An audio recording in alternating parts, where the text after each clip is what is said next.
All right, shalom. You are the Hebrew Israelites coming out here week in and week out to prophesy the downfall of America and to let our people, those of Negro, Latino, and Native American descent, to let them know that they're the true children of the Lord, of God, of the 12 tribes of Israel. And when the Lord comes back, He coming back only to save those people, the elect of those people at that. And that the so-called white man is going to be taken out of power, and America is going to be destroyed by thermonuclear fire in the Third World War.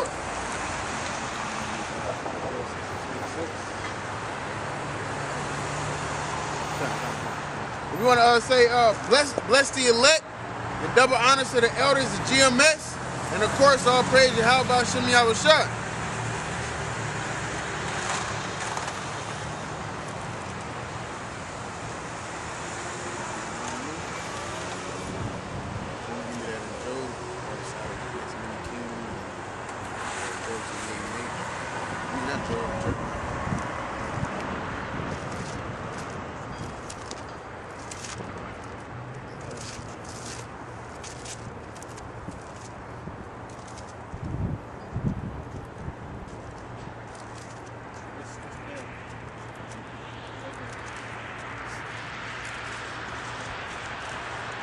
Isaiah chapter 62, verse 6.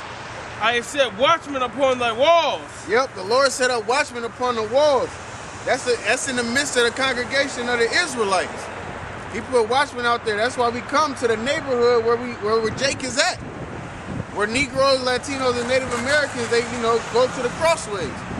We don't go out to West Omaha and teach because this word ain't for them heathens. It's not for the so-called white man. Yeah, we warn them that their kingdom is going down, that the Lord about to snatch them out of their power seat, but we mainly out here fishing for the elect. So the elect can get this word, the elect can be sealed, and so that the Lord can destroy America. O Jerusalem, which shall never hold their peace day nor night. Yeah, which shall never hold their peace day nor night. Meaning you got to come out here and do the work. Let the so-called white man know that his power is about to be taken away from him. His beloved kingdom, his dominion is about to be taken away from him. And knows that he despised and oppressed, raped, robbed, and murdered is about to rule over them forever and ever. The kingdom of Israel is about to rise. Ye that make mention of the Lord, keep not silence. Yeah, ye that make mention of the Lord, keep not silent. But we in the time of prophesying. Just like when the Lord came to Jonah, well, he wasn't trying to prophesy. But the Lord had it to where he had to prophesy. So he went out there and he did what he had to do. He prophesied against the Assyrian kingdom, against Nineveh. And he didn't stop prophesying until it was time to stop. Because it's going to come upon a time where it's going to be a famine of the word. When race riots pop off, when they pushing that RFID chip, which is the mark of the beast according to the scriptures, that food stamps get taken away, it's going to be too crazy to be out here teaching. Because that's when Jake going to go real. They really going to go crazy. Start looting businesses, robbing people, murdering, raping. Police gonna turn in their badge because things gonna get too crazy for them to sit there and try to organize everything. That's why you got clashes over there in the Middle East. Because they don't trust their government. They realize their government is getting over on them.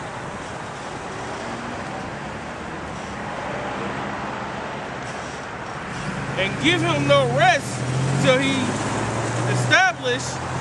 make Jerusalem a praise in the earth. Yeah, give him no rest till he establish and make Jerusalem, which is the so-called Negro, Latinos, and Native Americans, the Israelites, not the Israelis, not the Jewish rats who's posing to be us, who's in our land, stole our nationality, stole our book, and try to keep our laws. The real Israelites, Negroes, Latinos, and Native Americans, till the Lord established their kingdom. That's when the so-called white man get that rest from prophecy, because all prophecy is going to be fulfilled. when our kingdom comes. America's destroyed, the so-called white man and all the rest of the heathens is in slavery. They gotta pay for all that. Everything they did to the so-called Negroes, Latinos, and Native Americans, they're gonna have to get double.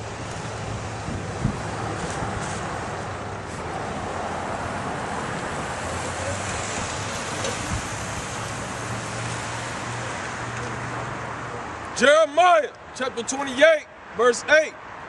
The prophets that have been before me and before thee of old prophesied both against many countries and against great kingdoms. Yep, against many countries and great kingdoms. The prophets before. Daniel, Ezekiel, Jonah, they prophesied against Nineveh, prophesied against Babylon, and them kingdoms fell. The spirits of the prophets are subject to the prophets. So what happened back then is happening today. People sit here because they sit in church and talk about this prophet and that prophet. People out here calling themselves prophets, they don't prophesy against many countries and kingdoms.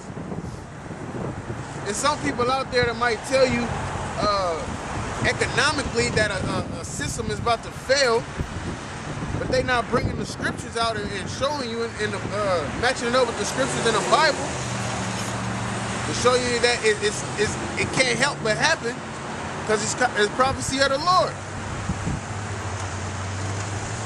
That's why the Lord set up those prophets, set up those watchmen, so he can warn the people.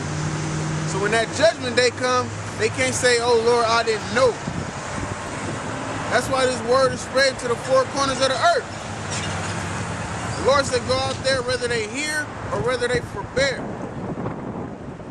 Prophesy to the wind. Speak unto the dry bones. And the ones for them, the dry bones is meant to be made alive is going to be made alive. Because they most likely part of the elect.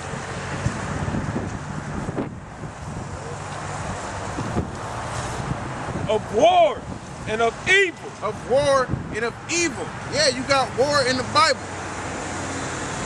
The Lord is a man of war. The Lord likes war. He said in your heart is as a any war that happens, any bloodshed that happens on the earth is an order from the Lord. Because he got a left-hand side and a right-hand side. So when he need work to be done, he make the order, and he get the soldier, aka the angel, to do it, and they do it, and they have pleasure in doing it. It goes all the way back to that order, which people on this earth, they don't like order. That's why they always try to fantasize something different. Try to say that God could be a woman or something like that. That don't make no damn sense.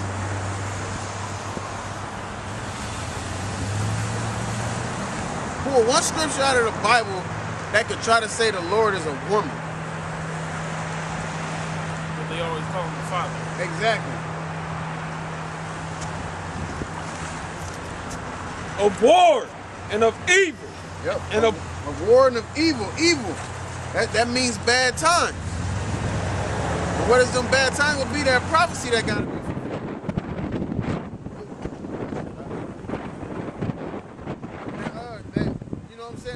The economy crashing. Once that dollar crashes, everybody gonna go crazy. There's gonna come a point in time where you're gonna have to get that chip, that RFID chip, that mark of the beast. It's either you ain't gonna be able to buy or sell without it. So a lot of people they gonna fold. That's when their faith is gonna be tested. When they put that food stamp on that chip, your identification for Section 8 or General Assistance, they sitting out here telling you we got to do something about the fiscal cliff. We on the edge of the fiscal cliff. They either gonna raise taxes and decrease on government assistance, and if they do that, everything's gonna go bad. They've been saying for months that checks in 2013 gonna be short. So all your little holly jolly Christmas times is gonna be over with. Also, I seen an article. It's 11 states is It's more people on government assistance that are actually bringing in paychecks. That shows you how many people is really, you know what I'm saying, going down to Egypt. Exactly. Said warning you to walk to Egypt for help, man, because Jake, that's what Jake rely on.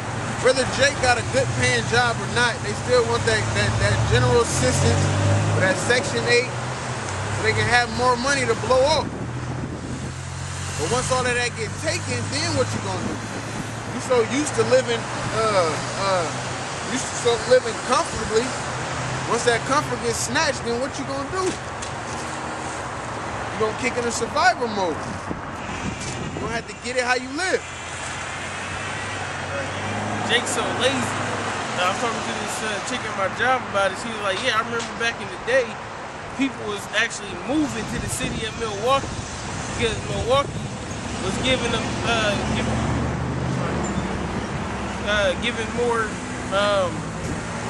giving more benefits than any other city. So you can get more food stamps, get more Section 8, more all of that. And the so-called white people, they own government assistance as well. Not because they want it, because you got to think, these so-called white people proud as hell. And they always, you know what I'm saying, shunned us for needing Section 8 and food stamps and all of that, but they own it too. In their own kingdom, they own it. You doing bad in your own kingdom, you know this place is going down. At a point of time, you know what I'm saying, the so-called white people, they was good, living good. Bank accounts nice and fat and chunky. Jake always been in the same condition. Check to check.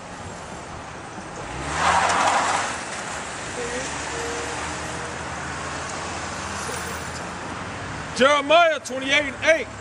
The prophets that have been before me and before thee of old prophesied both against many countries and against great kingdoms of war and of evil and of pestilence. And of pestilence, how you got your West Nile going on, you got the H1N1, the swine flu, all of that. Now you got bed bugs now. A lot of people been having bed bugs. Because the same thing that happened in Egypt, this is Egypt all over again. And what had happened to Egypt before the Lord took that place out? He was sending pestilence. They was getting them boils and all that. He was plaguing them with darkness, plaguing them with frogs, turning the water into blood. You can't drink that, man. That water turned to the blood, what you gonna drink? Sitting there plaguing the beasts of the field, sending locusts on the cornfield, starting that famine off. They had I forgot which country it was. I think it was China or like Thailand. But they had a country over on the eastern side of the hemisphere where the water was turning red. You know, and and it was killing the fish. You know, and you know Esau, he got a scientific explanation of everything. At the end of the day, there is no scientific explanation because the Most High controls everything. If the water turns red, the same color as blood, that's what the Most High is talking about, regardless if it's a scientific explanation. When he said, he's speaking